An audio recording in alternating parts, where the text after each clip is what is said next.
Alright, ladies and gentlemen, welcome back to Sunday SmackDown. This week is indeed the double shipments patch.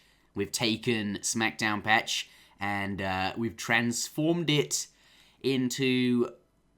I think the only way to describe it would be pure madness. This is so different and so far removed from what normal Age of Empires is that Maito and I really had no idea what was going on, and at all the points in the commentary where we'd sort of stopped to do analysis and think, we were not able to do that. It was really, really different.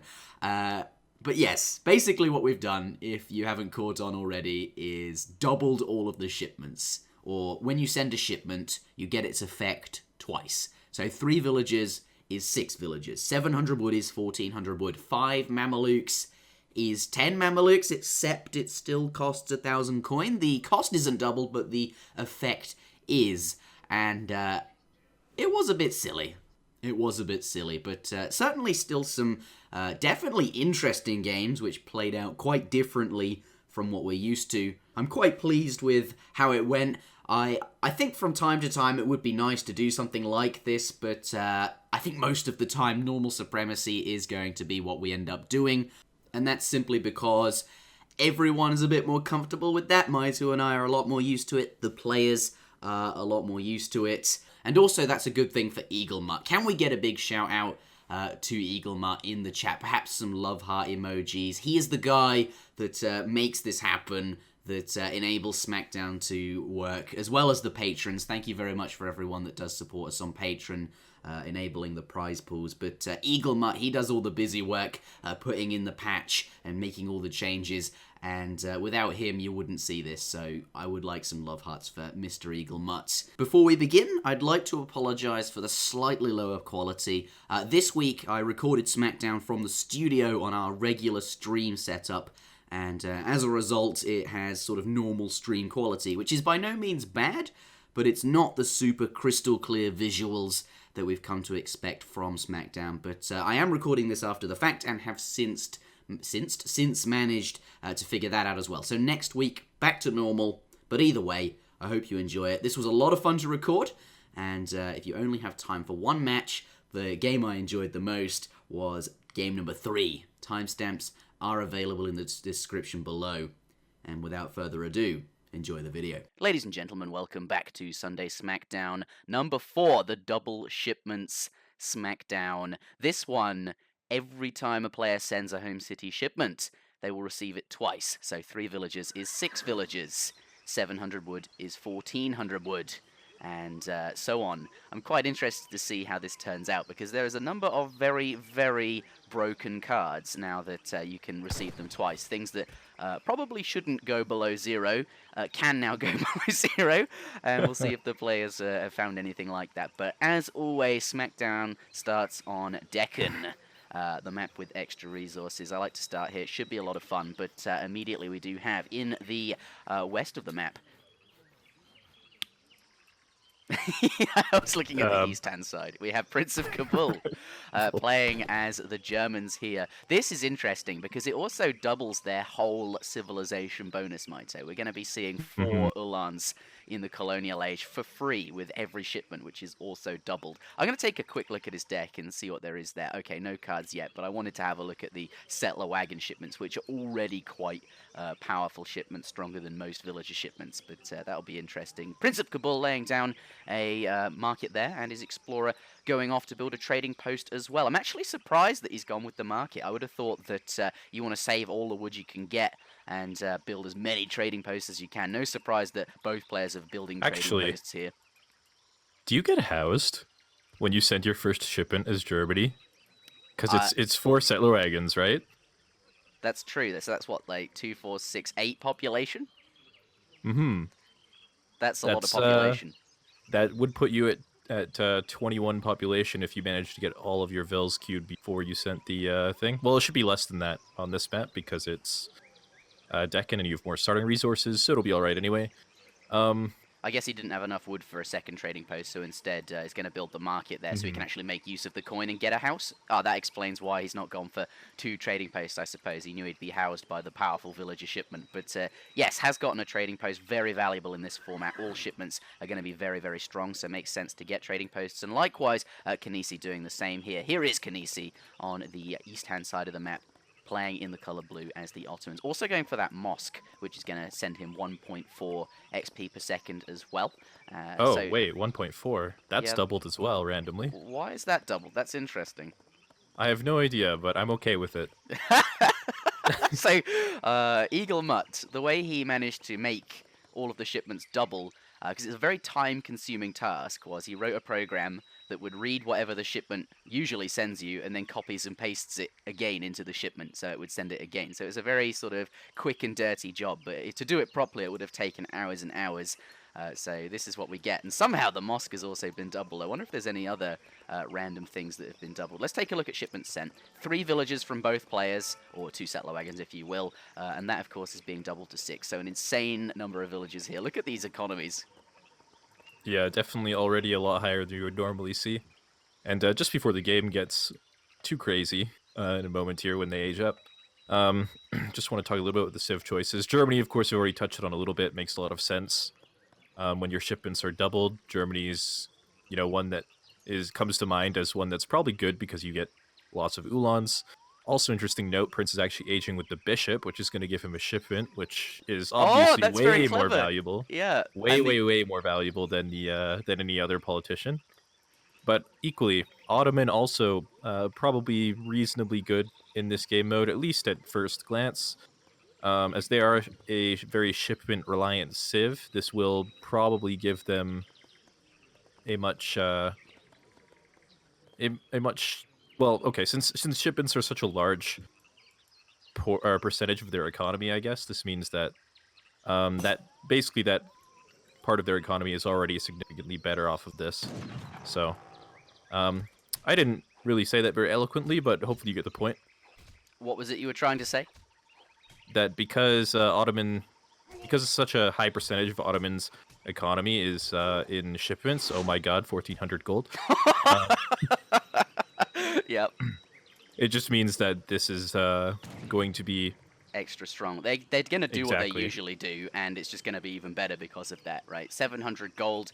With that, you'd usually, I think, fast fortress, but here it's so much extra gold. I imagine you can buy some food to get up to the next stage with the spare gold. I think that's what he's doing, a fast fortress here. 3 settler wagons. Well, you say that, but there's 2 Raxes in the middle of the map. Oh, wow, I am an idiot. That's definitely, okay. It looks like, I guess he's trying to do some kind of dual Rax Jan rush, and the gold is going to help. Basically, it'll make sure his vills can just continue gathering food for pretty much forever. I wonder if he could actually follow this up with 1,400 food and just go straight to not industrial fortress off of that. I'm not sure. I'll have to wait. I really have no idea what build orders people are going to go for. Oh my God, 6 settler wagons plus 4 Ulans and 6 hussars on the board as well. So that's a lot of hussars. Oh my God, he said nothing but settler wagons. It's okay, right? Because you get all these Ulans. It means you can get away with it. You've got all this extra military to help defend. It's true. But I guess also your opponent has extra military. But I think the 700 coin going to take a while to come into effect as he still needs to spend it all. Kanisi got 800 gold there in bank, whereas Prince of Kabul going to be benefiting off the settler wagons immediately and has this sort of mini Ulan army. His opponent, though, Kanisi in the bottom here, Jan's coming out, just sort of streaming down towards the trading post, trying to take away Prince of Kabul's trading post. And I really like this because I suppose normally against Germany, you'd want to be in their base, shooting their villagers, trying to kill all his economic units, pressuring them into the town center. But in this particular game mode, trading posts are incredibly valuable. Perhaps it's so valuable that you just want to go wherever your opponent has a trading post and take them out, just to deny the double shipments or slow your opponent's double shipments down. Here we have 6 hussars coming in, pushing the villagers in, but they're going to be met by an even bigger army of Ulans that he's gotten for free off of the back of shipments here. Yeah, actually, looks like he'll be okay defending this, maybe. The Jans are coming in to reinforce. Minutemen there, most of the Hussars are down. Yeah, with the Minutemen, he should be alright. Stable going up at the back as well.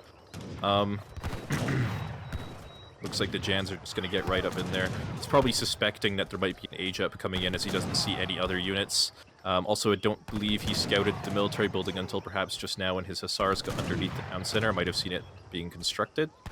Yeah, looks like the Janissaries have overcome the cavalry there. Germany can't take this anymore. Minutemen now going down, and there's no other military buildings here for Prince. He's up against all these Jans and doesn't have anything coming. I suppose, though, 16 crossbowmen is a shipment that could save the day, and he's pretty good for population. He sent Palatine settlements, which usually makes, doubles the effectiveness of houses? Triples.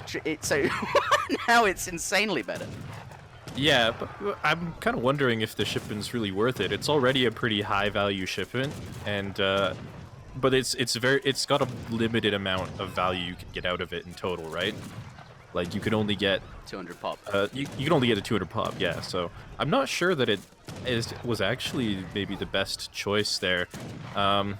This town center is getting very low. And there's the six war wagons. Shipment. Villagers coming out as well, and the Jans just getting some of the they're in hand combat trying to take out these war wagons, but came just in time. This clutch Fortress Age shipment there. The town center very low on HP, and it looks like the war wagons are going to be able to clean this up. The Janissaries have gone back to sieging. There's 300 HP, 200, 175. I think that the TC will just about stand. No, I'm totally wrong. It goes down. No more shipments are going to be coming up for Prince, but I think he's got enough military here to handle this for the time being. A couple of Uhlans. He needs to get them onto the Abbas guns. That's where they're going. The Janissaries following. The war wagons, though, are going to quickly take hold of these. Kanisi says GG and resigns. I guess in his base here, there's Uhlans as well. Yeah, and he doesn't have much of follow-up behind this, I suppose.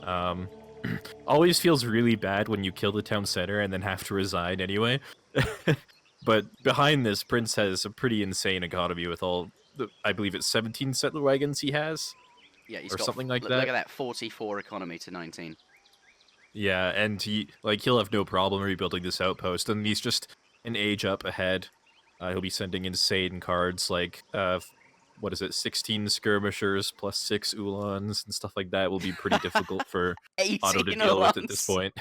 Yeah, and he's got Black Riders and Jaegers in there as well, which is a really nice choice, actually, because normally these are actually all right for Germany anyway. Perhaps the Jaegers less so, but can't argue with paying 1,000 gold for 18 Black Riders or 26 Jaegers. That's absolutely... 26 Jaegers sounds disgusting. Yeah, and all you have to do is send the 1,000 gold, which is actually 2,000 gold, and then you can afford both of them. It's absolutely... That's very true. Oh, that is all right. Well, that was disgusting. an interesting first game. I imagine it will take a couple of games for players to sort of acclimate to the new setting a little bit. I don't think either of them really experimented at all before the series, so these first games are going to be a little bit experimental, and then maybe we'll start to see some sort of meta develop a little bit. Yeah, I'm kind of pleased that that's the case, though. I want to see just what people's first reactions are to the new double shipments and how they sort of think about abusing them. And then maybe we can do this in 6 months' time again. And once we're running out of ideas, we'll start recycling some. But maybe people will have had time to think about it by then, and maybe we'll get Ace on board and see what he comes up with as well. But Ace not available. But Prince and Kanisi, let's see what they have up for game number 2. That was a really quick and dirty game. 8 minutes and 11 seconds. What's better, do you think? 40 wood houses with Virginia Company or 6 settlers? I'm leaning towards 6 settlers. There's only so much you can get out of Virginia Company because you have a build limit on those houses, but you're never going to reach the build limit for settlers early on, so... I think Virginia Company, because when you build a trading post, which is something you'd usually want to do if you're going for a Virginia Company build, that trading post is going to keep on giving for the super other valuable shipments that are available. Yeah, I'm not sure. I just feel like if you go for 6 settlers, you're going to be sending 1,400 wood as your first card anyway, probably. You can max out on manors pretty easily, and then you just have an extra 6 villagers on top of your 20 vills from the manors. I guess with 1,400 wood and 1,200 wood shipments, actually, you could build almost, tons of manors anyway with the extra wood you wouldn't usually have, and reach that 20 mana limit. Yeah, I see what you're saying. But Cascade Range is going to be the next map. No trading posts here, which will make it a bit slower. And maybe that's what this format needs. Prince of Kabul going for British, and Kanisi will be playing as Japan. Japan is an interesting choice, I think. Not really sure how I feel with that, because Japan, they can send shipments twice. That's part of their Civ bonus. But the downside to that is that most of their shipments are actually quite a bit weaker than other civilizations.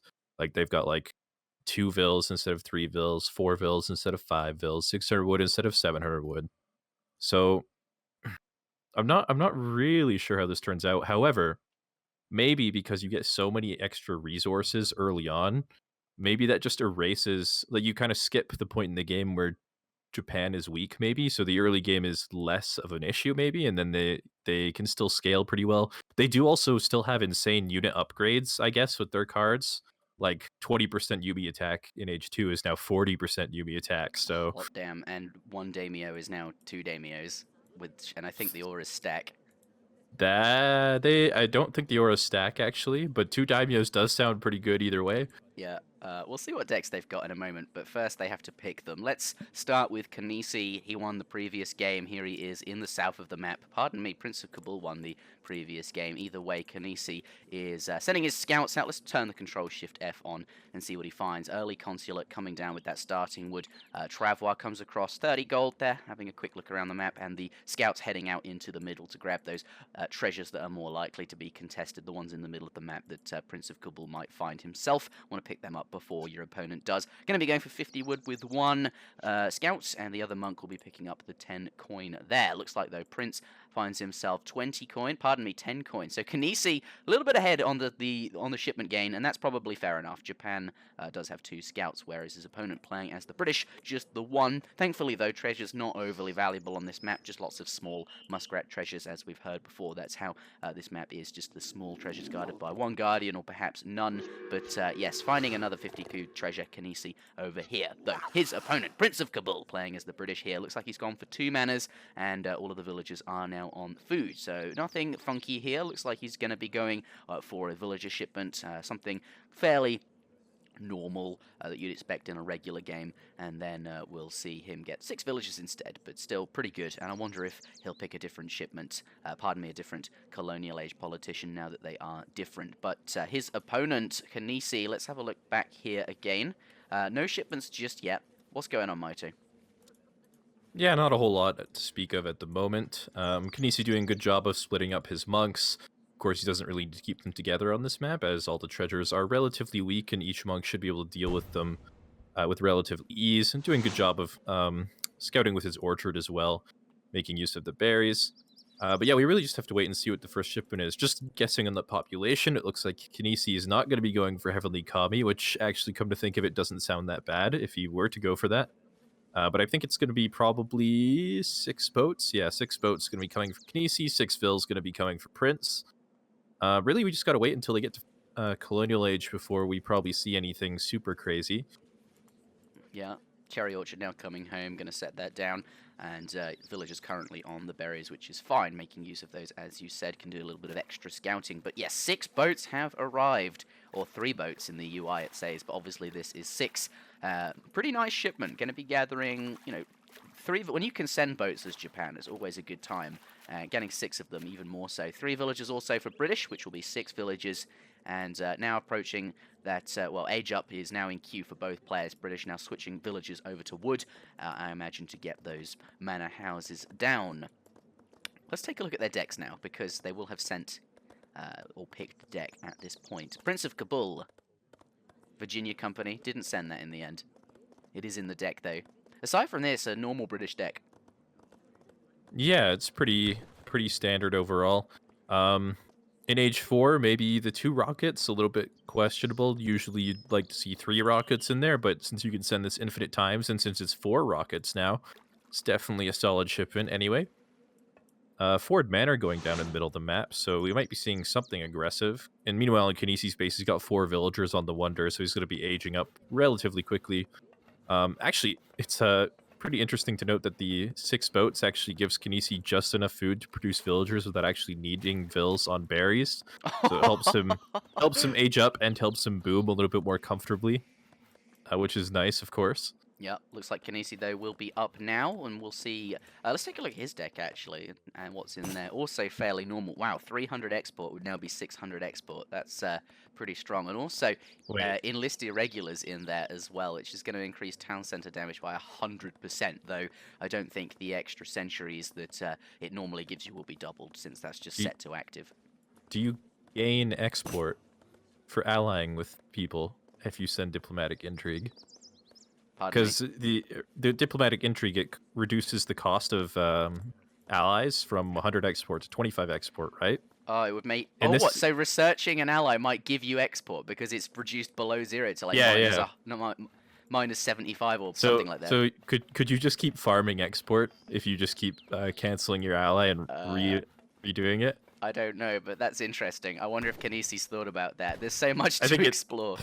I think it's a little bit too slow maybe to abuse, but it's interesting to consider anyway. Looks like there's 2 Raxes going down right over here next to the forward base from British. I don't 3 Oh my god.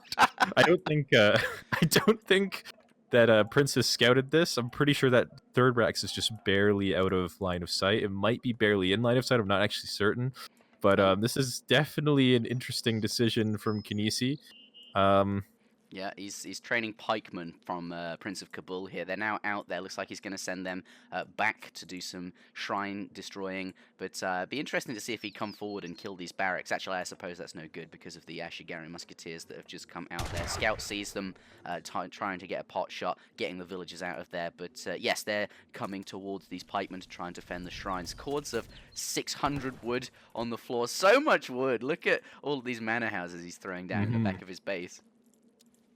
I'm pretty sure I've never seen anyone ever attempt a triple Rax rush with Japan of all civs.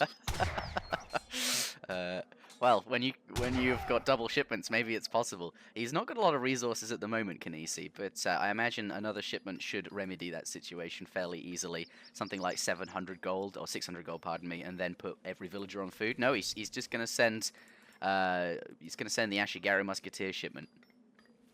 That's a pretty solid shipment. 10 Ashigaru, can't complain. Looks like the longbows have dealt quite nicely with those Ashis. And the pikemen are mostly alive. He did manage to save one, it looks like. Also, a few longbows going to get picked off at this forward barracks. Also going to deny the second barracks. Yeah. So I think with the help of that 10 Ashigaru shipment, he should be able to get this forward base down pretty easily. And back in Prince's base, he's actually almost completely out of hunts. Yeah, that's something that doesn't double the hunts. Although there are berries on Cascade Range. Yeah, so he's also floating quite a lot of wood at the moment. I think he doesn't really see much point in investing it into his base at the moment, where those resources are going to be running out very quickly. Those villagers aren't going to pay off very fast if he builds manors, so he'll just be using it to build barracks for the moment and potentially longbows. But this is looking like a really rough situation for him at the moment. That barracks, so close. Yeah, just barely gets denied, sitting at 2433 out of 2500 HP. All the longbows are down. I think this might actually already be GG. Ashigari musketeer Prince combat forced coming to be in. gathering on berries, but there's a 12 longbow shipment on the way, so And Minutemen. And Minutemen could potentially save him. Yeah, it looks like it's enough for now, but there's a lot of reinforcing units. There's 3 barracks in the back here that you're going to be training units as well. Not necessarily from all 3 of them at the same time. Actually, it's probably not over. I'm just looking at the amount of resources in Prince's bank right now. Oh my god. Ashigaru have 32 attack after 1 card. Yeah, is there a longbow upgrade? I guess not in the early game. Those No. musks are very, very... Actually, oh my, if they manage to get to Fortress somehow, Yuman would be a really nice card. insane range. 30 range longbowman sounds pretty nice. Yeah, but actually, I spoke too soon. It looks like with the help of that longbow shipment, Prince is actually managing to get back into the game a little bit. Still floating a lot of resources, but that just means he'll be able to dump them into more units once the second barracks goes up and doesn't get denied, hopefully. Fingers crossed. And this 3rd barracks will be going down. I don't think Kinesi really cares too much, as it doesn't seem like he can actually produce from 3 barracks anyway. And longbows have, like, pitiful siege, so this will take quite a while to actually go down. Yeah, meanwhile, there are some Ashigaris back in Prince's base. 5 coming in here to do some raiding. Nothing at home to really stop this. Just going to harass these villagers all day long and make it hard for them to gather food. Meanwhile, looks like Prince has taken control. Oh, 6 musketeers arriving. So 12 musks that's going to be exactly what he needs to hold off this raid here and join the rest of the army. Longbowmen pretty good against the Ashies. Now adding in musketeers as well, and if they're on the front, will certainly improve the longbowmen, as the longbowmen won't be tanking themselves. I think here. Yeah, you say that though, but with 32 attack, they actually probably shred these longbows. Like they only have 95 HP. Could be going down pretty quickly, but you are actually correct. Never mind. Well, the reinforcing musketeers certainly help. They're going to force him away there. Yeah, it looks like he is going to be forced to retreat. Wow, those unit shipments really swing the game quite quickly. Yeah, it seems like they do. It's gonna have to think about rebuilding these buildings back at home, maybe. I don't know if he can continue fighting in this situation. Ashigaru have very low range, so fighting behind these buildings only puts him at a disadvantage. Looks like he is going to be retreating, and yeah, this is totally flipped on its head. I was calling GG for Prince, For Prince.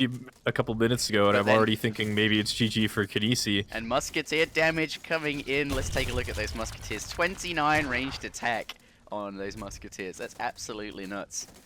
It's pretty nice. Looks like we have another Ashigaru shipment coming in that will maybe... No, it looks like it's not going to be large enough to force this army away, sadly. Yeah, and with those longbows in the back as well, it's really tough. He is kiting these musketeers quite nicely, since the Ashies do move a bit faster than musks, but they are still managing to get shots of their own, taking some out. Looks like the Kinesi army is dwindling here, and not really a lot left. This could be GG now. A couple of barracks is going up at home, trying to replace the ones that the longbow are now currently sieging. Longbowmen aren't joining the fight, so this is not too bad for... who am I kidding? This is pretty bad for Kinesi. Yeah, it looks like it's not going well. His economy is, roughly equal still with Prince. Perhaps a little bit better, actually, considering that Prince is mostly on berries, but the army is just too much to deal with, so Kinesi will be calling GG. That was an interesting game. I think we're still experimenting a little bit. I don't think triple racks works, but it was attempted. It was good fun. I like triple Rex. Didn't work out, but yes, Prince of Kabul picking up the second win there. These look like fairly sort of normal games at the moment. Nothing too abusable coming out from either player, but we are seeing how we're all being amazed by the strength of military shipments when they're doubled. What's he going on about, Victor Sui tactics? It's one of two things. He's either talking about his abysmal herding, or the fact that there was 3 racks right next to his racks. Both things are things Victor Sui is known to do. Known to herd away from his town center and to triple racks rush. So I'm not sure exactly which one he's talking about, but it's probably one of those two. Yeah, fair enough. Victor Sui, never forget.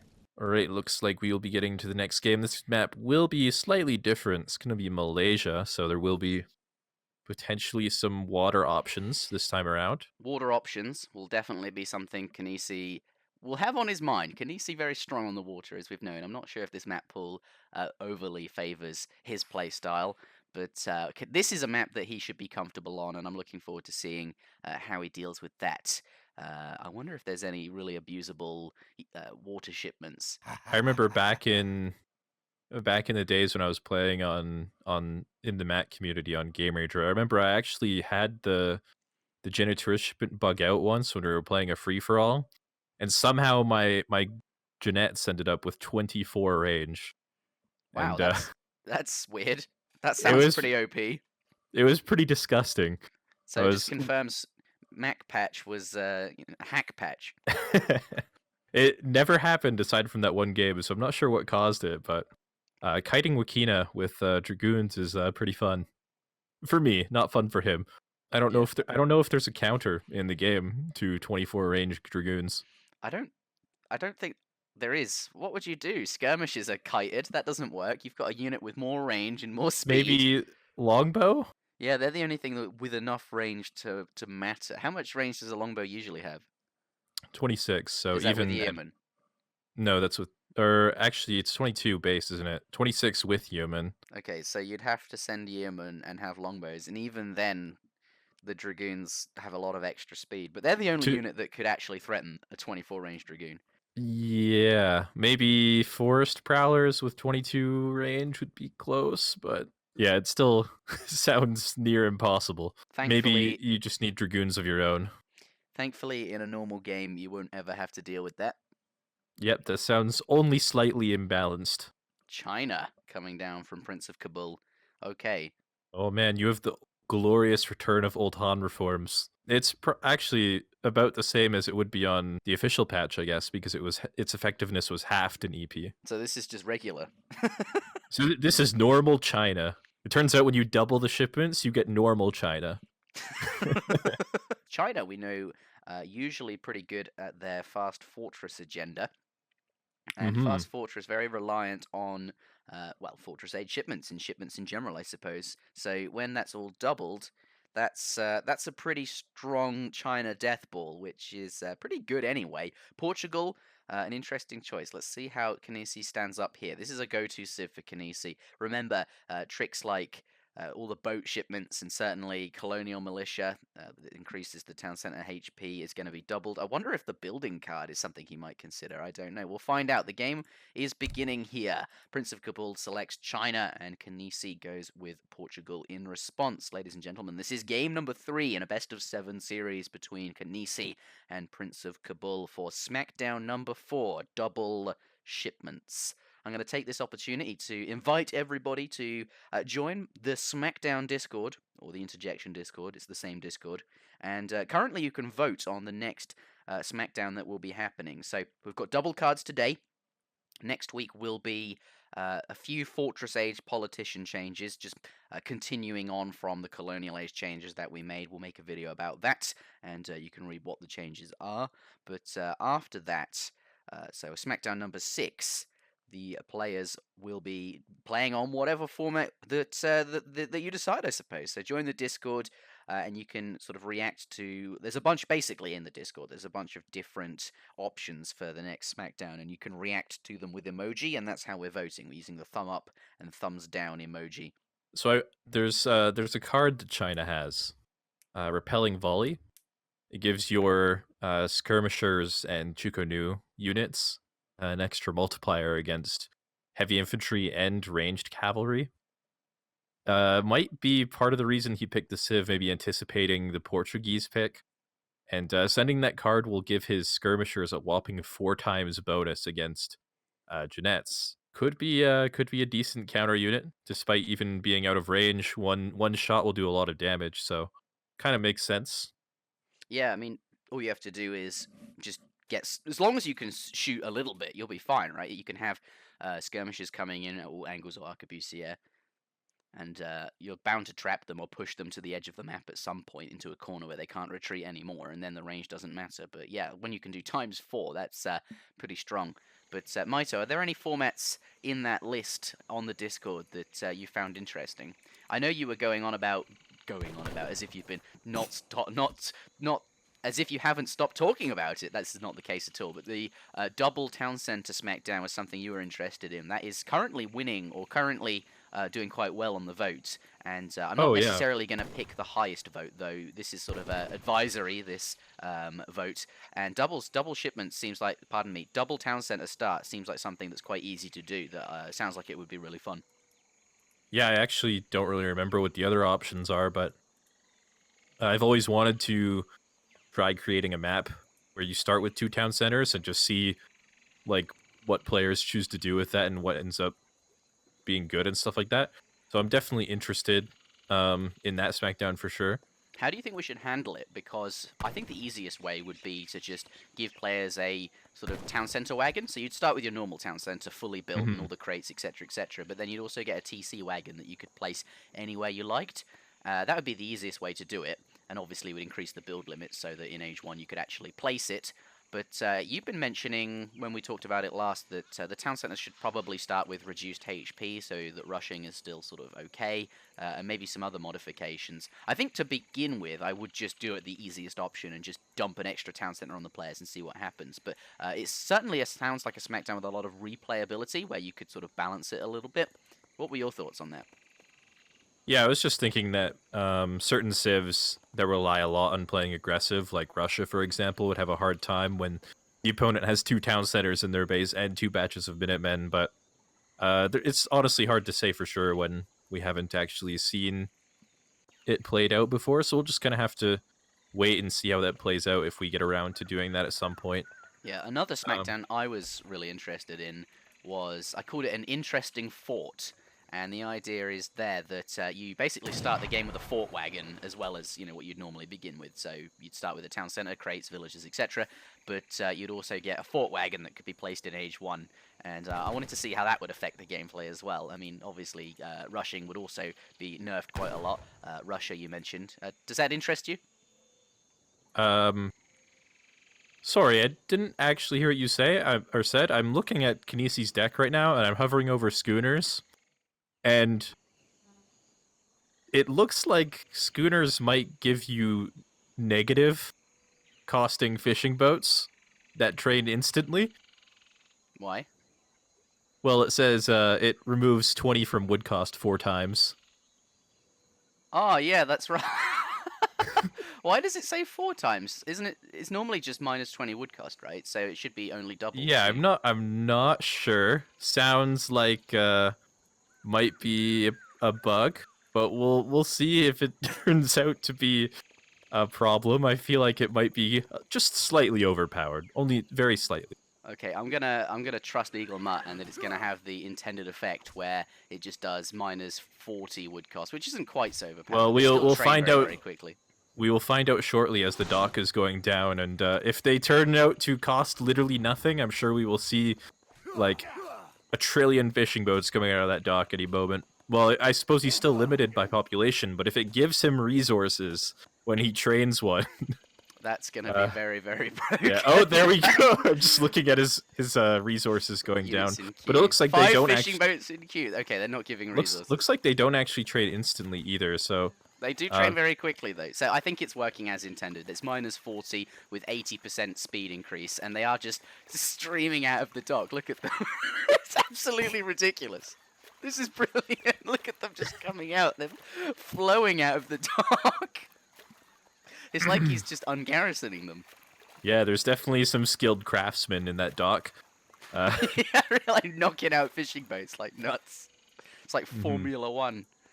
Meanwhile, on the other side of the map, Prince still not quite age 2 just yet. China does age quite slowly. Let's take a look at his deck real quick. No water cards to speak of in his deck, so... No, but Northern Refugees seems pretty good. Oh my god, he has the Emperor's Army in age 4, which is 22 arquebusiers and 8 hand mortars. But, of course, that's going to be 44 arquebusiers and 16 hand mortars in one shipment. Sounds pretty good. Yeah, that's pretty good. He has to get to age 4 first. He does have to get to age 4. As we've seen in previous games, it seems to be the case that these are pretty short games. So I wonder if he can get all the way up to age 4. Kinesi also streaming boats out on the other side of the map. This seems like a good map for Kinesi. I think he's going to have a good time. He can even up this 2-0 score. Yeah, and I think this 1400 wood shipment basically will fund his entire dock boom, and he doesn't even have to worry about it for the rest of the game, most likely. Yeah, I think that, like, I think off the back of that one shipment, it will be all the fishing boats he could desire, and then after that, it's probably not worth making anymore because the fish are obviously limited. We'll see what he intends to do. Interestingly, Prince has not sent any shipments at all just yet. He's still, I think, waiting to send a shipment, and we'll see where he goes with that. He's now into the colonial age, so perhaps he's just waiting for. He's going to skip the villager shipment and send something a bit more powerful. Wait. Interesting. Okay. So yeah, he's building... There it is, first shipment, 1400 gold. I'm a little bit confused. He's building a lot of villages in transition, so I suppose he wants to make the most out of that villager shipment.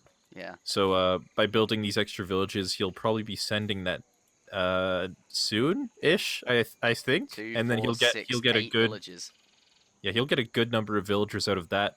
It is going to be a little bit late. Could have had 4 villagers significantly sooner, Look at these but oceans. definitely. They're just like fully populated with Kinesi boats. Yeah, I mean, already. just look at the economic unit population. It's 60 to 20 right That's- now, and it's just climbing. I hope this fast fortress is strong enough to deal with this eco. I don't see how it could possibly be good enough to deal with this, to be perfectly honest. What double Fortress Age shipments is pretty Now- strong.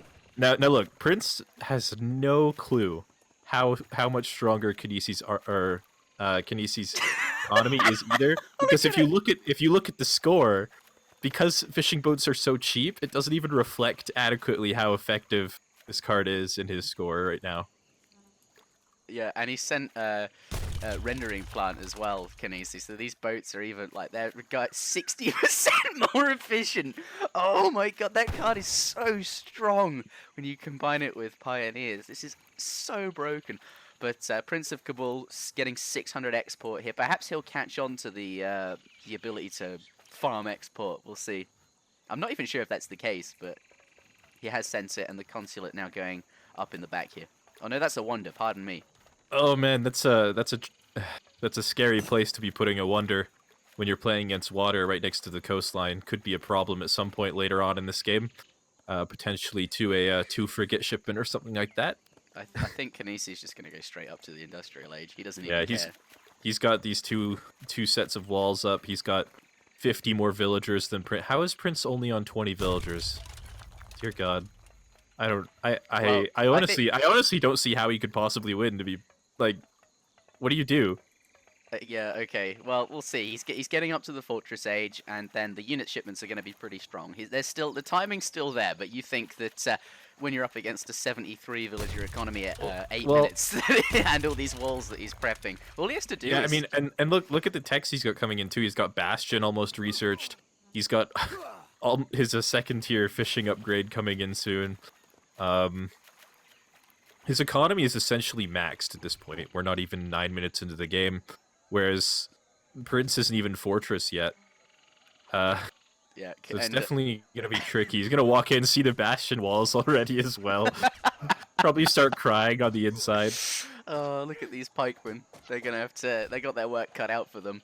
And going to build a gate there to get the Explorer back inside. Quite valuable, that Explorer, once he's in the Industrial Age, can be used to crack shot various units. Let's take a look at Kinesi's Industrial Age cards here. Yeah, he's got Genitors, which is going to add 8 line of sight and range. He's also got 4 heavy cannons, and those upgrades are going to be pretty good. Look, that's Musketeer damage. Oh no, I thought it was damage and defense, but it's actually just damage. No, it's all action damage is written twice, so it will be 30% HP and damage as well. They're actually pretty good upgrades, especially when doubled. Looks like Prince has finally sent that Northern Refugees card. whatchamacallit card? Yes, Northern Refugees. So He's now his got economy has slightly caught up. He's now got, yeah, as you're about to say, half half of what the his economy. opponent has. Yeah. Remember, the fish will run out at some point, Maite, but I suppose Prince is already in the Industrial Age and he can have 4 factories. Yeah, it looks like Prince is still sitting on the export for the moment. I imagine he'll maybe ally with Russia, grab that factory as soon as he ages up. Actually, I'm not certain, but I think the techs from the consulate are considered shipments. So I wonder if he'll get 2 factories from that. We'll have to see. You're right. Some of them are considered shipments, but others are trained as technologies. It's sometimes difficult to know which is which. But yeah, some of them will be doubled, and some of them won't. But I think if you play the Civ closely, you'll know what they are. But for most purposes, it doesn't really matter. But we'll see what he has in mind. Looks like he's researching now mass cavalry, Kinesi, to make use of all of this income. He wants to be able to train them really quickly. So going to get that speed bonus from the church there. Let's see. It looks like Prince of Kabul also is going up to the Industrial Age there. So we'll see what he has available to him. Rattan Shields for 2,000 gold. You can get 60 units that cost 0 population. That seems pretty good. Western I wonder if it actually works that way though, because Rattans, like those native shipments in the industrial age have like a build limit on them. Sort of, it doesn't let you send the card again if you've still got units on the field. I'm not sure if it'll. I'm not sure it'll function properly. We'll see. It might do. I think though they both. I think it happens at the same time, so the check won't happen until after both of them have sent. If that makes sense, we'll see. Hopefully, yeah. Yeah, hopefully, because I Okay, hope yeah, that's looks what he's like- intending for. Looks like these dragoons have 20 range. He does not yet have ranged cavalry caracals, so once he does get that arsenal upgrade, they will have 22 range, which will be insanely oppressive. That's And looks like he is now researching that now. So, yeah, we'll see. He's going to be able to kite literally every single unit Prince can train, With except for just cannons, I dragoons. suppose. But dragoons do totally fine against cannons. Yeah, and he's got cannons of his own, so adding in siege pressure here as well. The horse cannons, and they're horse cannons. They got extra speed, which is ideal for these super fast dragoons here. Factory does arrive. I want to see 2 factory wagons. There it is. Look at them. It's amazing. Oh my god, he has 4 factories. Is he already sent? Is he already sent one factory? Yeah, he has the 2 factories down here and 2 more Oh factories my just God. slightly above that. That's absolutely disgusting. I think you're right. There was no fast fortress here. This was just fishing boats streaming out of the dock. 150 economic unit population now because of the factories, with insanely abusable dragoons here. I think Prince just. I think Kinesi just outplayed him here, and he didn't really do anything to stop him. He just had access to the more broken shipments, and yeah, I'm not really sure what to say, but there's the 44 arquebusier card with that's the, gonna look. This the evened 16 it up. hand Red, borders. Red now has more economic, military population. This is what he needs to bring this Yeah. back here. The Actually- hand mortar's doing very well against those cannons, which is my good. God. Looks like they're not focusing the arquebusier. One volley does go down here, but remember those dragoons have absolutely insane range once they clean up these pikemen. And that communist wanker is his name. You That's actually mentioned the monk's the name. yeah. You mentioned the economic unit population by mistake there, but take a look at it. It's over 100 more than the Chinese player. I don't think I've ever seen a disparity that large in a competitive game before. It's quite impressive, isn't it? It's off the back of the factories, which are now upgraded as well.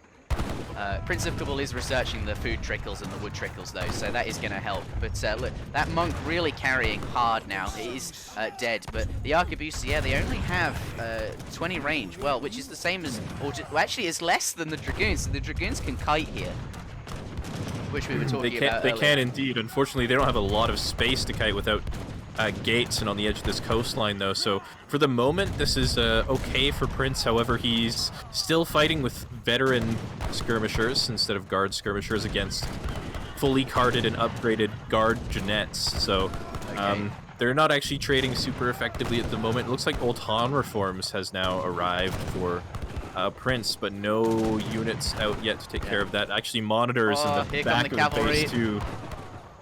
Look at this. His base is already gone, and we haven't even been looking at it. Oh, you'll see. GG. Kinesi picking up his first game. That was absolutely brilliant. Unstoppable. That was absolutely disgusting. Yes. Schooners OP. Schooners Just look at the Vil timeline. Schooners was absolutely monstrous. What a shipment. Villager population. Look at it stream upwards. Yeah, I'm not gonna lie. I thought China was a decent pick here, but we got 6 minutes into the game, and I was like, "Yep, this is hopeless." Turns out Okay. water is just too strong. Have we got any other water maps? I wish I put some more in for Kinesi now. That was absolutely ridiculous. That was nuts.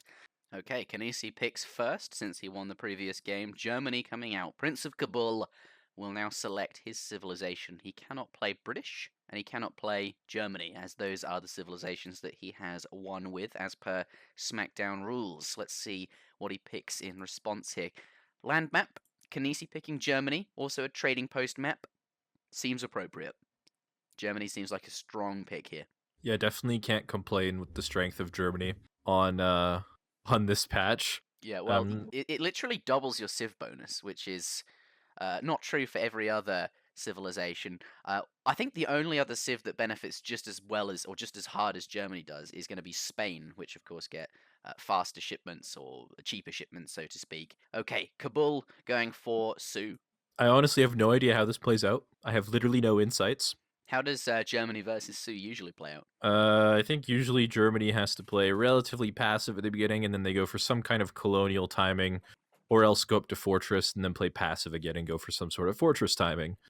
On this, however, I don't know. Maybe it'll play out the same way. Maybe someone will do something ridiculous with really imbalanced cards. What do you Like, think? I'm looking at his Hunk Papa City. What one will it be?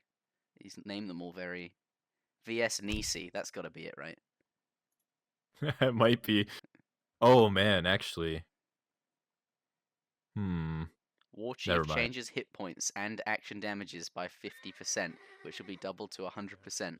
I was gonna say maybe the TP upgrade cards might be pretty good, but on the other hand, I don't think that it doubles the effectiveness of the aura or anything like that. So Adds 10 to build limit. Yeah, but you do get 20 extra build limit on them, and you could stack them all in one area, which is pretty strong. that's true. All right, ladies and gentlemen, welcome back to Sunday SmackDown. This is game number 4 in a best of 7 series between Kanisi and Prince of Kabul, the double shipment bonanza. Every shipment they send will also send itself again, thus doubling. Everything will be doubled. We'll have 3 villages turns to 6 villages, 700 wood turns to 1400 wood, etc., etc. You get the idea. Spawning on the bottom of the map in the color red, we do indeed have Prince of Kabul playing as the Sioux War Chief, moving out to a flying start. Let's lock the camera on this guy. He's I can't even keep up. My camera lens just doesn't sort of go fast enough to keep up with the horse. Right, we've locked on him now. Let's see where he goes. There's usually good treasures in the middle of the map here.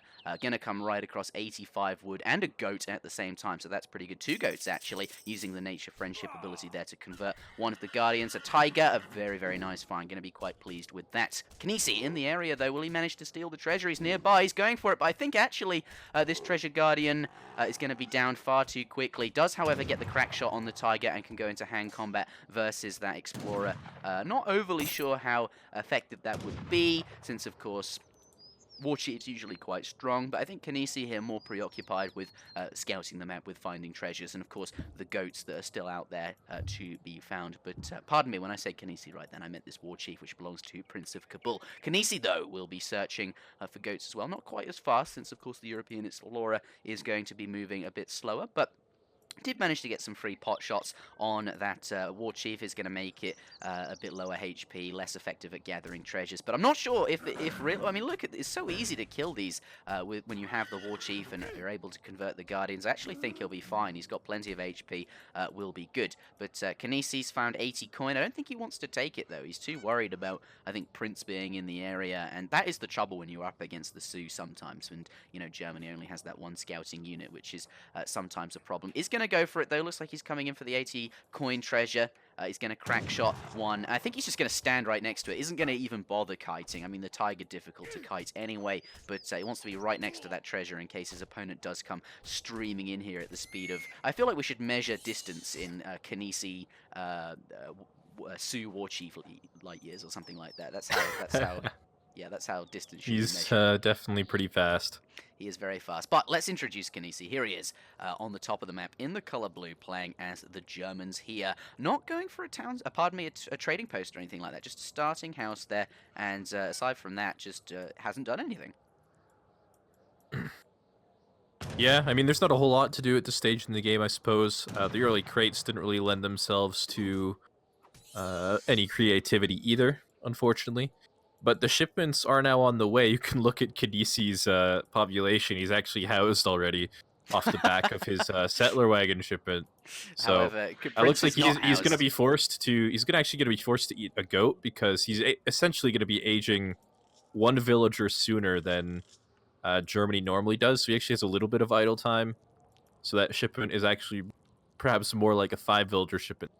Looks like he lost roughly 1 villager worth of trading time off of being housed there. So but ideally you need to queue them all up before you send the shipment in this particular format. that would appear to be the case, yeah. However, Sioux obviously doesn't have that problem. Of course, they don't have enough villagers for it to matter, but they also have infinite population, so not going to be Yeah. an issue there. Starting with 200 pop is definitely helpful here. Another treasure contention, perhaps. 40 wood in the area. Fairly low Explorer HPs. Looks like, though, the War Chief does have more HP. Does look like that Treasure Guardian gets shot. But remember, there's a negative multiplier here for the Sioux War Chief. So I think, actually, the European Explorer can edge this, especially... I don't know, it doesn't really matter. But looks like forward settler wagons. We've built a house just on this choke here to scout it, and settler wagon going to move forward, get into position by the looks of it. Is this a tower rush? It could be a tower rush, yeah, absolutely. That would make sense. Yeah, there's the outpost going down now. What is he aging with? Aging with the bishop, okay. And looks like Prince is aging with the shaman, which is also the same as the bishop. So both players going to be getting a shipment upon age up here. Going to be very nice for this this tower rush, as you'll be sending very strong shipments, such as 16 crossbows. Yeah, we saw in a previous SmackDown that actually the bishop's a really good sort of timing politician for Germany, where you can, the benefit of that shipment. Obviously, 400 wood pays off a lot sooner, but if you're only building units from a single barracks, which is what you would be doing in a tower rush, then that extra shipment's going to be really, really strong, since, of course, sort of around the 8-10 minute mark is when it's fully affected, once you've managed to send all of the shipments there. But Outpost is up. Prince of Kabul in the next stage. No politician bonus here because he went up with the bishop. It's not visible to us. Does have that extra shipment. Let's see what he has available. 42 population queued, so I think almost for sure he's queued up a military unit shipment here, which is what you would expect with that forward tower. Yep, definitely on the way.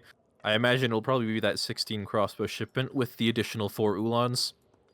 Looks like Prince has also queued up some Ulans of his... No, actually, it's What 6 that's stops. Oh, that's like a composition in itself. That shipment spawns 4 cavalry and 6 stops. It's like a whole army off one shipment. Oh my goodness. Yep, and looks like it's going to be a wood shipment. Yeah, that's not what he needs to deal with Dops here. These are just going to tear looks like through that war hut. It looks like that warhead's just going to go down. I mean, he does get the wood to replace it, but the batch of 1 crossbow going to come out and pitifully help this army. But yeah, I mean, he has the wood to replace it, but will he have the time to replace it? I'm not sure that he will. 82 out of 70 population. And 16 crossbows with 4 Ulan as well. This is so disgusting. Germany might well have the strongest rush in the game when you double their shipments. Yeah, it seems Princess Resign. It's not even 6 minutes. Oh my, that's possibly the fastest competitive game I've ever seen. A Resign at just under 6 minutes. What? This is going to be a short SmackDown. Prince So now. it would see him. GG. Oh, That's what brings it up 2-2. 2-2. Pardon me, I gave Prince the score, Yes. but, by mistake. But actually, yeah, Kanisi evening this up, taking a leaf out of Prince of Kabul's book here. We saw in the earlier matches that the aggressive strategies seem to be very, very strong. And Kanisi starting with Doppelsoldens, which have that insane amount of speed. This is like abusing some of the reasons Falcons are strong, right? I mean, Falcons are harder to deal with, but they have a lot of siege, and Dops have a lot of siege here. And all it was met by was no resistance, just 700 wood on the floor, which takes a while to be converted into military or even into anything. And the shipment he responded with here, normally 4 axe riders. 8 axe riders is no good against Doppelsoldners, and that is going to be at the end of the game. He saw the huge number of crossbows march into his base, and that's just GG. Nothing you can do about it. You realize that he trained a single military unit the entire game, right? That sounds like how Kanisi would normally play, but in this game... He basically got 4 unit shipments and trained a single crossbow to help out those 4 unit shipments. I mean, yeah, if you look at Prince's deck, he only had access to that 4 Axe Rider shipment, so there was really not a lot of options for him to begin with. But yeah, that's a pretty disgusting rush either way. How do you hold that? Like, what would you do differently? I mean, I guess you have to send Satan bows, right? So you'd send 12 Satan, And I guess you probably just have to send another unit shipment after that, so maybe... But how can you know to send Tambo? Because the DOPS are in your base, and then by the time you see the DOPS, you start sending Tambo. They've already destroyed fucking everything that matters by the time they Well, arrive. And if you send Tambo blind, what if they go for Ulan start? It's just no good. it seems difficult to deal with, yeah. And even if you send the Tambo, like whatever shipment Germany sends, they have 4 Ulans. You could send 6 grizzly bears. And they're not in the counter system, so 6 grizzly bears. it's a good card. Well, it used to be a good card. It used to be 4 grizzlies. The original shipment used to be 4 grizzlies a long time ago, but it got nerfed down to 3. Used to be considered overpowered. Ladies and gentlemen, welcome back to game number 5 in this best of 7 series between Kanisi and Prince of Kabul. This is Sunday SmackDown, the double shipment version. Every shipment they send will be doubled, and I'm looking forward to seeing what Kanisi does here with the Ottoman, which is a civilization usually quite dependent on its shipment economy anyway, so what it does usually is just going to be improved, in fact doubled, so we'll see how he ends up with that. Looks like it is going to be a 400 wood start, and the Explorer going to race across the map to find a trading post to build. Looks like he's going to head towards this one in the middle here that should net him the boost of XP. The Travois should make it past that in time for it to be built, and we'll collect that XP. Meanwhile, Prince of Kabul playing as the Sioux. Here he is in the north of the map. His opponent, his Explorer, has managed to find the Outlaw Pistolero. Nice pickup there. Going to be using it to kite these... he's going to be using it to kite the wolves by the looks of it. Actually, they're going to follow the scout around, the Treasure Guardian, and the War Chief there is going to use his area damage to take that out. Going to pick himself up a Tomahawk treasure, and of course, he already got the scout from the previous treasure. This is a nice little sort of Age 1 army he's picking himself up. Yep, definitely going to be a nice pickup for him. I'm just laughing at his Explorer name, Kebab Hunter. It's pretty amusing. Either way, though, looks like Kanisi's going to start this 95 wood, and it looks like it's going to be stumbled upon by Prince. Dear. Yeah, he's going to find it. Yeah. So that Ottoman Explorer's going to have a rough time. Does he have enough HP? Like, look at how many Treasure Guardians there are here. I think he's going to just... He can kill the Pistolero. The Pistolero is really low HP, but he's not going to, and it looks like he is actually going to die. Tries to give it to the Guardian there. Thankfully, does manage to give that XP over to Mother Nature instead of Sioux. But, I mean, just look at how much of the map he has scouted at the moment compared to the Sioux player. The Sioux player has already scouted essentially the entire map aside from this middle portion, and he's only got this tiny little sliver up towards his trading post and then towards the treasure. So he's going to be in for a rough time, potentially. Thankfully, he does have his second Bison shipment in LOS, so that's not going to be too bad. Yeah, well, it is High Plains. It'd be quite the thing to not see your Bison in line of sight. That's true. Yeah, High Plains pretty good for starting hunts there. But the important thing is Kanisi did manage to get that trading post down, so Ottoman is not without the trading post. He's going to have a slightly better economy as well, because 6 villages is obviously better than 3, and gone for that mosque again, which has doubled XP for whatever reason. So pretty good. But I think maybe the Ottoman bonus is a shipment at the start of the game. I don't know how that mosque really functions. It must count as like a shadow shipment. I don't really know why it's doubled, but that could be a reason. Yes, his Explorer's down, and it would have been really nice if Kebab Hunter was able to get that 95 wood treasure, but sadly Kanisi was in the area, and he's got one hell of a sort of discovery army here, going to pick himself up 70 XP, which is pretty good in this format. But yes, lots of shipments available. Both players have a shipment available. Kanisi is he aging? No, he's already. He is halfway aged. He's aging with the governor. It doesn't show that he's aging for whatever reason. Oh, he's just aging now. No, that's Prince of Kabul. Pardon me. Prince of Kabul just started aging. He's going to be aging the Shaman, which is of course going to be the shipment, which is what we're going to be, or what we have seen a lot of, and what we'll probably continue to see a lot of as shipments are significantly more valuable on this SmackDown. Yeah. Yeah, I don't know. Looks like Kanisi trying to walk to the top side there to grab an extra trading post. Unfortunately, stumbles into Prince's trading post and will have to move out. But it's going to get intercepted again by some more Sioux units and will be going down. He does get the extra 100 HP from the age up, but he's going to die either way, it looks like.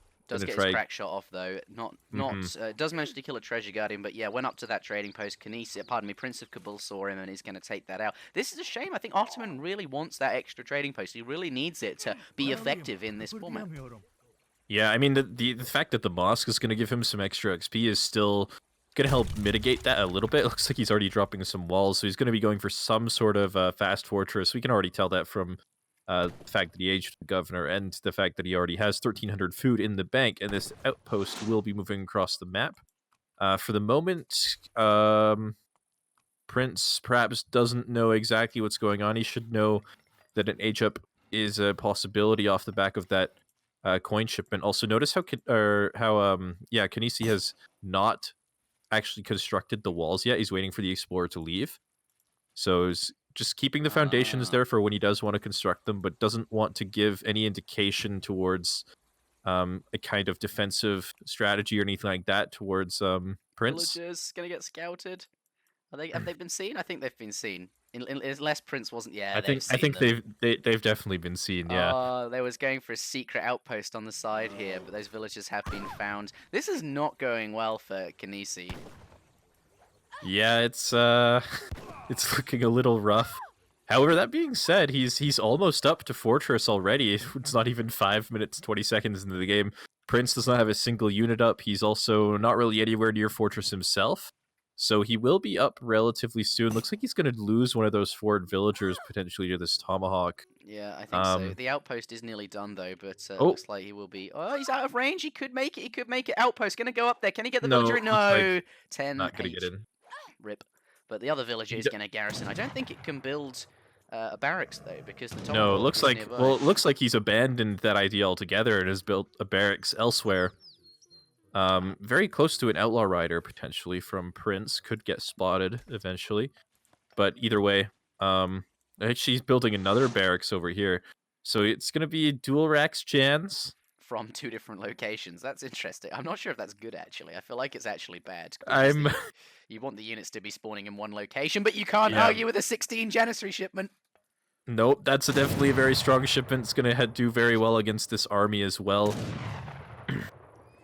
And Veteran Jans is almost in. Oh man, there's got to be a 4 Falconet shipment on the way soon, doesn't there? Oh baby, 4 Falconets! What the hell? That's absolutely disgusting. These are just normal builds, like unchanged. I can't wait to see the 8 Mamelukes. Oh wow, 8 man. Let's take a look at Kinesi's deck and see what he's got in store. Yeah, all the normal things that you'd expect. Also putting in 9 Manchu as well, because, well, can't argue with 16 Manchu or 18 Manchu. You really can't. Yeah, when you're getting that many for free, even if Manchu aren't a particularly good mercenary that you wouldn't usually consider, especially when 1,000 gold is 2,000 gold, and you can just send both of them pretty much instantly. Oh, it's too bad he doesn't have Janissary combat in his deck. That would be really nice to add to this massive Janissaries he'll be constructing. True. Or training. He's gone for refrigeration and Royal There's the instead. 4 Falconets. Prince. Here we go.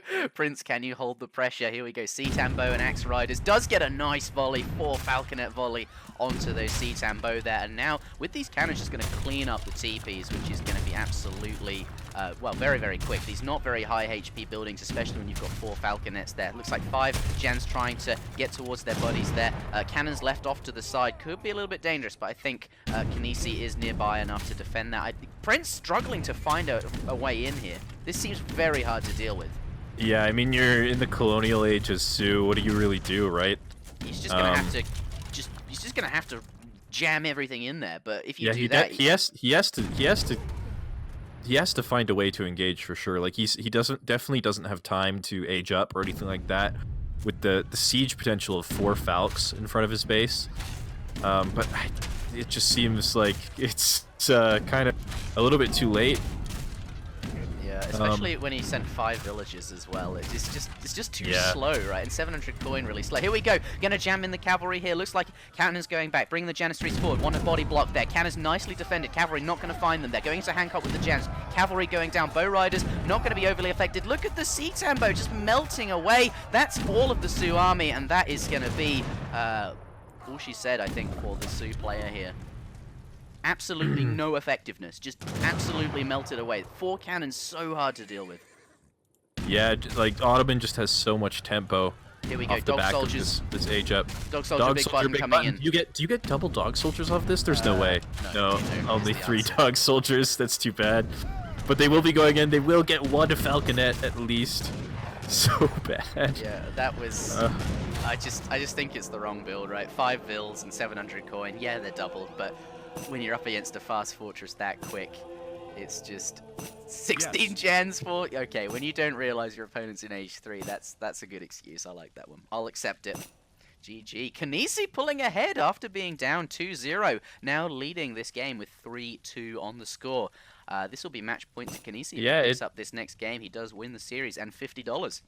It seems like just the common problem of the last like 3 games is just the Prince is just playing too passive. He's experimenting, to be fair, but I think his experiments are not quite working out. Yeah, it seems like the stronger builds are these fast and dirty, aggressive timings. Yeah, it certainly seems to be the case. Yeah, look at this fight here. Roughly even military population. In fact, Prince of Kabul has more population, and then it just melts away without any kind of dent in Kinesi's at all. Absolutely disgusting. But that is going to be the end of game number 5. Let's head on out and see what's in store for game number 6. Kanisi can no longer play Ports, he can no longer play Ottoman, and he can no longer play Germans, yes. Still has Japan, that's one of his stronger civs, but I don't necessarily think it would be that good on Tar Desert, which is going to be the next map here. So that's a thing.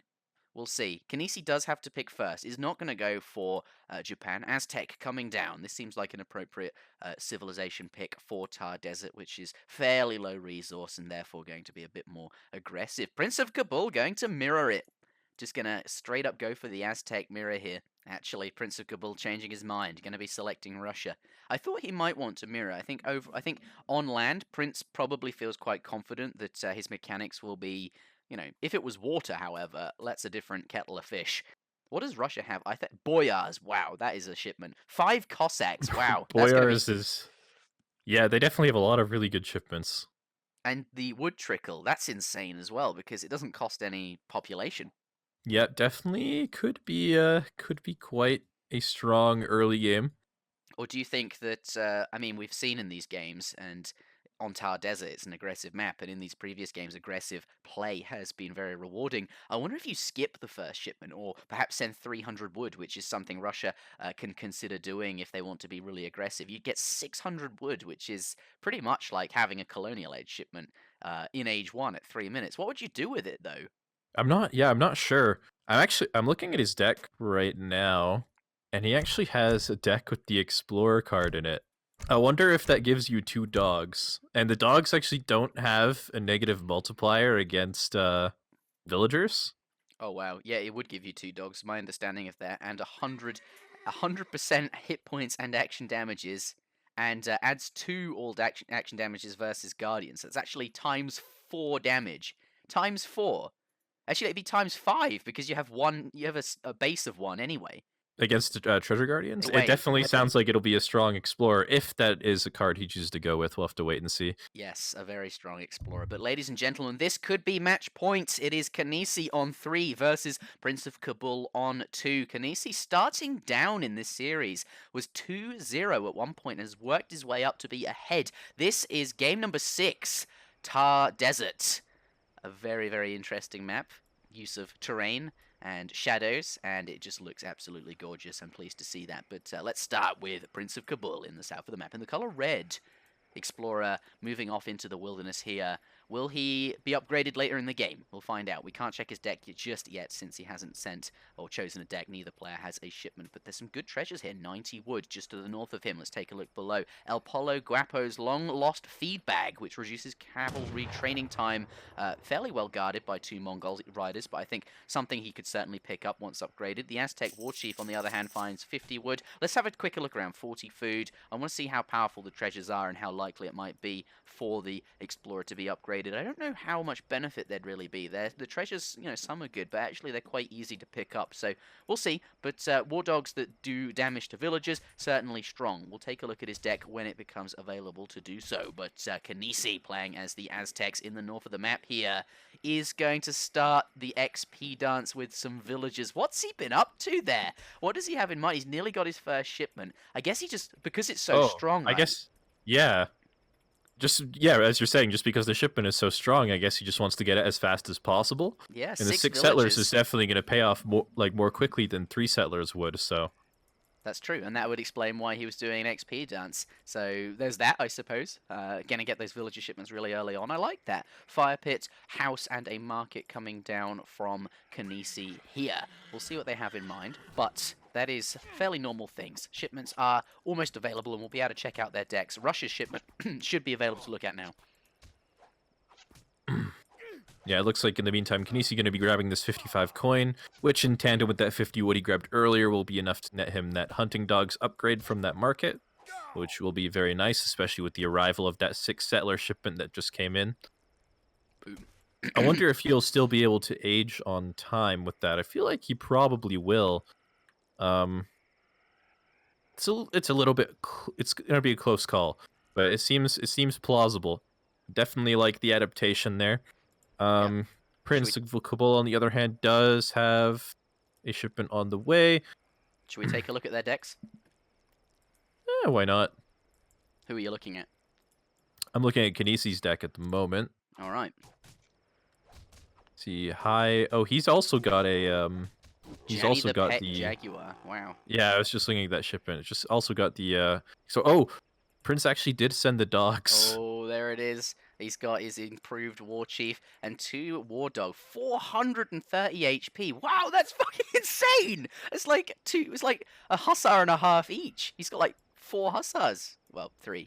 And 18 hand attacks, so not quite as good as a hussar, but they are very, very effective against treasure guardians, and of course can do damage to villagers as well. In base at the moment, but where is his explorer here? Let's check. It looks like he's sitting out front of Kinesi's base. He's actually kept the dogs at home as well. Maybe he doesn't want them to be scouted. It looks like maybe he's trying to spot villagers moving out or something like that. Like he's sticking very, very close to this base right now. Looks like he's gonna come in. This wall foundation has gone down, but it's not quite in vision yet for Prince. It does ×7 versus treasure guardians. That is pretty disgusting. That's pretty disgusting. Let's see what he does, though. It has 24 ranged attack, but with a 0.3 multiplier versus villagers there. Lots of walls going down. He's going to scout it. Actually, he might have seen some of them, but that little trick you explained in the previous game, I think this wall here hasn't seen. But keeping an eye on what Kinesi's doing, really important to know what shipment he's going to be started with and how, therefore, Russia can respond to it. So he wants to be aware of that. Hasn't seen that first shipment yet, but has sort of gotten... Perhaps he didn't see any war buildings going down, no war hut or anything like that. So perhaps that's given him an indication of what to expect. But Prince of Kabul now going up to the next age. He's not quite there yet. What did he age up? 17 villages. So this is a fairly slow age. I was expecting something a bit quicker given how powerful these aggressive strategies are. But going to be going with the slow age, perhaps because there is no trading post or anything like that. Just let the XP curve get a little bit further ahead by going with that 17 village up. And here's a defensive blockhouse now going down with 3 villagers in base. Yeah, I'm a little bit worried for Prince just because he hasn't been super proactive with these dogs. When you send a low eco shipment like this, like you can see he's splitting up his dogs. He's looking for the war hut, but there's no war hut. Also going to be wasting his crack shot on that tiger in base when he could just probably one-shot it with his normal attack. Yeah. But 13 either hand way. attack versus his opponent's 9. So this explorer's like- going to clean looks like up at this the- war chief. Oh, yeah, it looks like, hang on, I got to look at the shipments. Looks like fencing school was the choice for Whoa. Kinesi, which it does actually affect warrior priests as well. So he's already up to 10 warrior priests for only Oh, 5 wow. minutes into the game. That's Because interesting. it does actually buff it by 80%. So this came out very, very quickly. Looks like now he's going to spot the war hut going up. The dogs are in position to deal a lot of damage to one of these villagers potentially. It looks like at least one will go down before that war hut goes up, but I think it'll go up before they can get another one down. These are pretty tanky units, though, and they actually do pretty reasonable damage to everything here. Yeah, he's gonna need 5 military units before he can do anything, and 10 Cossacks coming across the map there. That's absolutely nuts. 5 Cossacks is already a very powerful shipment. 10 of them, jeez, are going to be joining this explorer and the 2 war priests. Looks like there's a few warriors now coming out with 10 warrior priests on that fire pit there, going to be able to train warriors, and 10 Mace Halton as well. That's going to take care of the dogs and the explorer, but cavalry coming in. Thankfully, though, Kanisi, very proactive, has built walls there. The Mace Halton can hide behind them. Yeah, it looks like Cossacks trying to clean up these warriors before they head on out of here. But, yeah, this is looking like a pretty well executed build from Kanisi. He's totally adapted to the double shipments, it seems like. As this seems pretty good. I'm not sure what the play is for Prince of Kabul. He's got 1,400 wood on the floor, blockhouse at home, 10 villagers coming out for Kanisi now, going to help his boom a little bit. Although, to be fair, Kanisi doesn't actually have a lot of hunts left in his base, so although he's fully walled up and he's pretty safe for the moment, this isn't going to last indefinitely. So Prince could potentially have a good time off of the map control here, however, with the potential to maybe go up to the Fortress Age could be pretty difficult. That is Kanisi's potential for Fortress play. I think the trouble here is that when you just walk units into your opponent's base, even if you're doing, good damage to villagers or forcing them into the town center, you are giving your opponent XP. And in a shipment, in a format like this where double shipments are available, any kind of XP is really, really powerful. So it makes me think aggressive strategies, well, clearly aggressive strategy's been strong, but maybe just walking units in there when you're not fully committed to the rush, when you're just trying to, boom up behind it, something like that, it's not so good. Yeah, it seems to be the case. There is a forward blockhouse going down in the middle of the map for Prince now that will give him a little bit more control over this hunt and this mine, and also give him a forward shipment point as he is up to the Fortress Age relatively soon from now. He will be getting access to some pretty nice cards, I guess. 4 Falcons, of course, is nice. 12 Oprichniks, 40 Strelets.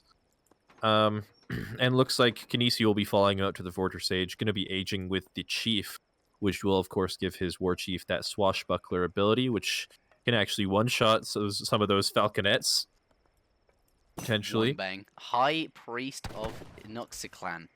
What does that do? Okay, War Chief. That's the War Chief card. So he's actually investing a lot into this War Chief with that card and the Age Up. Does he have Smoking Mirror in his deck? He does have Smoking Mirror in his deck as well. Okay, and the Chief also, as well as the Swashbuckler, improves the HP, I believe, of the War Chief as well. So that's going to be incredibly strong, stacked with all these cards. Smoking Mirrors on top of that might be absolutely disgusting, which, of course, where is Smoking Mirrors? 35% speed and hand attack area of 2 as well. Yeah, it's definitely going to be a strong War Chief. I'm actually not sure how you deal with that. What's a good word for strong? Maito's thinking. Obscene. Obscene, yes. I think it's going to be a little bit better than strong. So yeah, it's pretty dirty. It's going to be normally the Aztec guy's pretty dirty, but that guy, wow, that's like they should put him in a XXX movie. That War Chief, holy shit, that's going to be something quite impressive.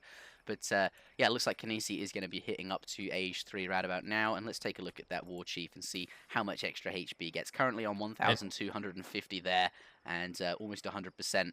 Let's see what this goes up to. And he's got 2 shipments stacked up too. Just sent both of them right now. You got to think too. Aztecs got to be really good in this game mode too. Just off their War Chief aura, giving them double or triple the experience when in combat will be translating into significantly more value from these shipments as well. Assuming they ever fight. Yeah. He's marching into the base now. I don't know exactly what Prince has on the way, but he's got 2 stables and a second blockhouse going up as well. Yeah, well, third blockhouse, actually. He's fully turtling up. I guess what do you do with 2,000 wood? I mean, there's only so many things you'd normally spend the wood on, and now you've got all this extra wood that you need to find a use for. Extra Smoking Mirror is in. There it is. Oh my god, let's take a look at that Explorer. Where's he gone? Look at him over there. 3,000 hit points! And 24 damage area too. I don't think Prince has just not got enough units here. That Explorer on its own it can win games. Can win Yeah, fights. I don't know if there's a counter. You need spies or something to deal with this right now. Looks like he's doing okay against the rest of the army, though. I mean, the war chief's being distracted by a settler at the moment. Now getting onto the Look at that area. Strelets. Looks like the Cossacks have been cleaned up, though. He does have potentially another shipment on the way, though, that could maybe be his saving grace. This war chief is going to be a pain in the ass, though, running around behind the base, just getting onto the villagers, just looking for shipments and stuff like that, sort of positioning itself in a spot where maybe 4 Falconets would like to pop. There we go. Falcons, here we Go go. ahead and This get- is what he needs, but the Explorer's really nearby, and he can use the Swashbuckler in the middle. I think he already used the swashbuckler. Maybe he hasn't used it just yet. Looks like it is going to get focused down. However, it will probably get up pretty soon again with the help of Heal Dance or something like that. But yeah, 2 of the 4 Falconets are down. Here Looks like comes a third 26 one. Mace Halton. And looks like they're going to get on out of there. Okay, so 4 Falcons manages to hold off the back of 4 Falcons, but look at that shipment curve. Like, he's 4 shipments behind. His opponent's got the XP dance on, 10 Warrior Priests dancing away here. Aztec seems like a really solid choice on this map where there's no trading posts. Russia just can't keep up. He's got the Falconets here, but... Oh no, here comes the swashbuckler, maybe, or no, just gonna be attacking them with that area damage and that extra and that 24 hand damage will be more than enough to deal with the Falconets. you can't... I don't. That's a really effective counter to artillery, unfortunately. It's a really effective counter to Strelets by the looks of it as well. Like, it seems like they're doing almost no damage to it. It's just standing there tanking. He's absolutely nuts, that guy. Yep. Okay, but and Prince doesn't even have another shipment lined up here. It's the shipments of... Yeah, I think he has one on the way. Yeah, there's gonna be the 40 Strelets. Doesn't look like 40 Strelets though. More or less 40 Strelets. I guess it is 40. It just Strelets are just a really underwhelming unit, so it doesn't look as strong as it actually is. Mind you, And both yeah. units here have 10 ranged attacks, so they're pretty even. The Mace Halton are almost like stickmen as well. I guess that they have slightly more HP. They also have a faster rate of fire, to be fair, and more range. Well, and you can't really do a lot when there's an Explorer in the back there trying to just deal True. constant area damage as well. House goes down, those Puma just tearing out the buildings nearby. Looks like all of these Strelets are going to be cleaned up. The Mace Halton have almost finished this. War Dogs are on top of them though. They've got quite a lot of HP, so that's quite good. But no supporting did- units nearby. Did end up ransoning the dogs. They are actually, yeah, as you said, quite good here. Can you ransom But them? they How do will you be going ransom them? down. You just ransom them the same way you do the Explorer. Do they and cost gold? Yep, 100 gold each. Oh wow, that's... I've never sent that ship. You just click the ransom button, and I believe it just cycles through. I see what other units you've got lost. But yeah, 645 HP on a dog is still no match for that Explorer. It is doing quite well against the Mace Halton, however. Yeah, the War Dogs are cleaning them up. Though here comes more Coyote runners streaming into the base. And it looks like Kanisi, pardon me, yeah, Kanisi has a shipment lined up as well. 6 Cossacks arriving, going to be 12 Cossacks, and that's going to clean this up. Going to push Kanisi back out. He's managed to hold, has pushed this away, is still in the game, is still gathering resources. But taking a look at that recalculated economic unit population here, 24 against 45. So I think Kanisi's managed to achieve what he wanted, which was, he's got this strong eco in the back. He's got those warrior priests dancing away. And I think, although he's been pushed out, he's managed to do plenty of damage and will be pretty pleased with this position. So this is where you send 12 Oprichniks, and you just run circles around the map and be a pain in the butt for the next 20 minutes. Yep, that sounds pretty good. Double Oprichniks is a thing. Let's take a look at his deck. What else does Russia have available? He's got that in there. Also the Manchu, but probably... maybe he should have considered Manchu. Oh, interesting. I wonder if Well, that... I mean, the army was mostly Mace Halton, right? Okay, It would have that's been true, that's maybe true. a little bit rough to deal with. Oh my god, that Explorer is actually faster than the Cossacks. Just gonna run him down. Look at him! Oh my god, it looks like he's moonwalking. He's so fast. Okay, gonna leave. Trouble is though, look at this. Villagers, Prince of Kabul gonna resign there. That's fair enough, I think. And Kanisi is going to walk away with the prize. I did not expect that after being 2-0 down. If Prince won the first 2 games and then nothing since. Yeah, Kanisi picked up on some good strategies in the last few games here for sure. He had some solid plans. I got to say, this last game was really well adapted from him. So yeah, I mean, definitely earned it. So kudos to him. Yeah, let's take a look at the post game here. This is, I think, the longest game in the series, 15 minutes, which is saying something because we've had some incredibly short games here. You gotta remember too, having 10 warrior priests dancing for XP, that's 10 XP a second. And when the shipments are that strong, it's definitely it's- very good. It seems almost impossible to keep up. I think Aztec a very good choice on this map, but that is going to be all she wrote. Ladies and gentlemen, thank you very much for watching Saturday SmackDown. Please do join the Discord server where you can vote on the SmackDown for next time. Well, actually, next SmackDown will be slightly adjusted Fortress Age politicians. Me and Maito have gone through all the politicians and have slightly changed them to bring them in line. Currently, only really the Exiled Princes play, and we've sort of adjusted those. So if you want to find out what those are, tune in next week. But also, you can vote on what the SmackDown will be after that. There's a different bunch of ideas. They are ideas at this point in the Discord, in this particular channel, and then join that particular channel, and you can react to the one you like with a thumbs up emoji or perhaps a thumbs down emoji. So do that. Links in the description.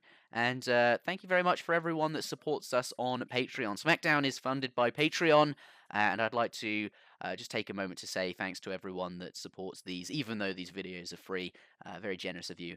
And yes, that's it from me and Maito. We will see you all again next time.